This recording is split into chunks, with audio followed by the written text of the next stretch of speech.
Η Ποσειδόνια είναι ο πνεύμονας της θάλασσας. Όπως έχουμε πάνω από το νερό τα δέντρα, τα δάση που μας δίνουν το οξυγόνο, το ίδιο πράγμα συμβαίνει και κάτω από το νερό με τις Ποσειδόνιες.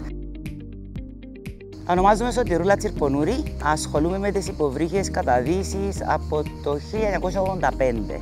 Η θάλασσα για μένα είναι το παν. Δεν μπορώ να φανταστώ τον εαυτό μου χωρίς να είμαι κοντά στη θάλασσα, όχι μέσα στη θάλασσα μόνο. Το υπόστρωμα της κρατά το διοξείδιο του άνθρακα. Όσο πιο πολλές Ποσειδόνιες έχουμε, αντιλαμβάνεστε ότι το διοξείδιο του άνθρακα που απορροφάται είναι ακόμα περισσότερο.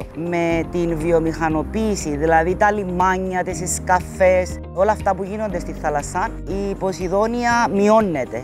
Και ένας στόχος μας είναι αυτές που έχουμε να τις προστατεύσουμε. Εκείνο που παρατηρούμε στις Ποσειδόνιες είναι, εκτός ότι μειώθηκαν οι πληθυσμοί, κάποια αλλαγή στο χρώμα τους, στη υφή τους, όταν υπερθερμαίνονται τα νερά λόγω της υπερθέρμανσης του πλανήτη. Το καλύτερο πράγμα που έχουμε να κάνουμε είναι η εκπαίδευση των παιδιών μας, των μαθητών στα σχολεία. Σαν σχολή διοργανώνουμε πολλούς καθαρισμούς παραλίας και βυθού με δίτες, οι οποίοι εθελοντικά δίνουν τον χρόνο τους και βοηθούν στο να προστατεύουμε τις θάλασσες μας.